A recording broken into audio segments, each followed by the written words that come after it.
by far the mentors that I've had that are in NCMGMA members, the connections that I've made, truly made some lifelong friends. And some I see once a year when we go to conferences, or twice a year at conferences. And we pick up like we just saw each other last night.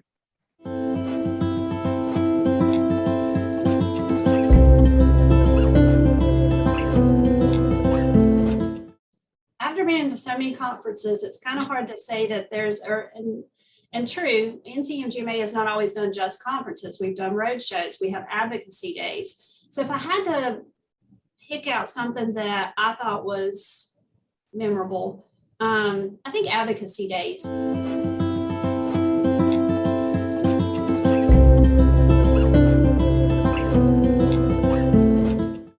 I don't know that anybody's taking me under their wing in particular. When you're an older guy like me, you don't always get somebody that's ready to take you under their wing, but rather than put you out to pasture. But I will say that working alongside of folks like Steve Parker, who was a past president, Jacob Rodman, a past president, Sandra Jarrett, a past president, they have all in particular been so kind and helpful to me. And then the current president, Amanda McKinney, when she asked me to be the president-elect, it meant a lot coming from her because she's an excellent leader. And I've just been really fortunate to be surrounded by amazing people.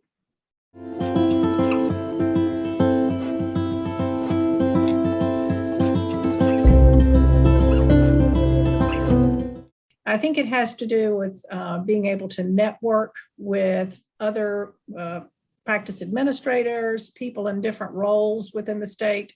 So that's how you learn. You learn what other people are doing, you learn best practices, you learn things not to do. And I think that's been one of the biggest strengths in my mind of being able to be a member of this organization.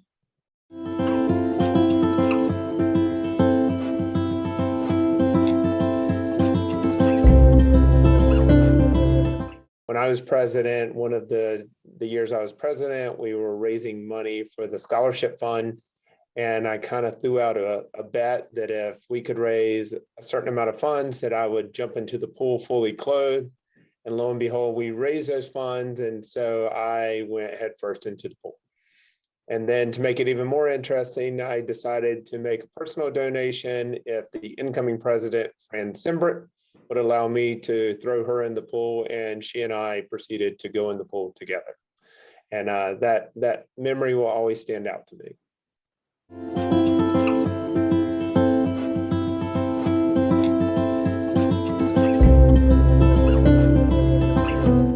Listserv just was an amazing resource during the pandemic. It always is, but at a time where, again, the ground is shaking under your feet and shifting at every moment, to be able to immediately send a note out to your peers and say, how are you guys doing this? What kind of bank are you using to help you get funds, et cetera, just running the whole gamut. It was really the groundswell of support from the folks in the trenches on the ground, the administrators who, although they were busy as all get out, they were taking the time to share what they were learning with each other, sharing templates, sharing consent forms, sharing strategies. And it was just inspirational to watch.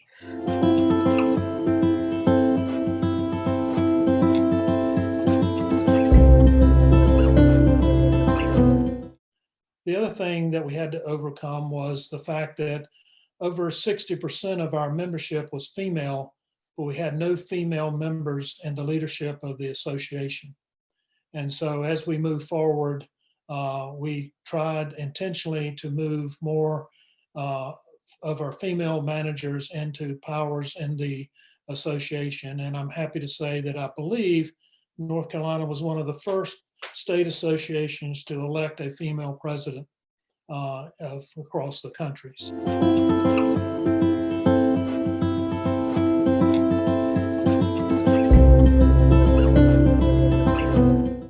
Was there somebody that took me under their wing? There were many people that took me under their wing. My first recollection is Barbara Watson. And she went on to be the first female president of the Medical Group Management Association for the country. What a great honor for North Carolina and for Barbara too. She was just such a wonderful inspiration. And then of course, Sylvia Eisenhower. I mean, there was just no one who, I mean, she was the main reason we had so many people pursue fellowship in the college with MGMA. I mean, Sylvia was relentless about helping people any way she could. She was our college forum rep and was just genuinely just so kind and worked with everybody and anybody.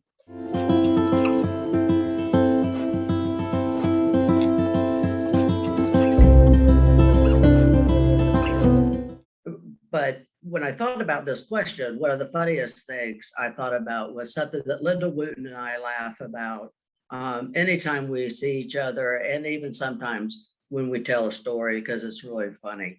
We were co-chairs of the conference committee, and we were back in the archaic days when we did by hand the prize winners of the drawings for the Thursday night. And so we had all the prizes on the table. We were going to move them to the room next door for the dinner meeting, and they were starting to break down and set up for that. We moved this long table with all the prizes on it to the other room, and then they pushed back the divider, and we didn't even need to move it at all. And we laugh again. Tears in our eyes from laughing so hard at that one. Anyway.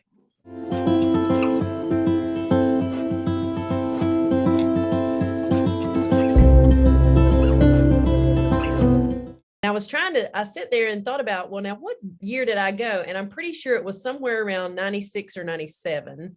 And I remember walking into this large conference and seeing all these people thinking, oh my gosh, look at all these people. They do what I do. And I was a new manager at the time. I had been in another industry. And so the medical practice management was a wild animal to me at that point. So it was neat to be able to see that there was this resource for education, for camaraderie, for networking, and to be able to find people that were willing to actually help me navigate the new world of medical practice management.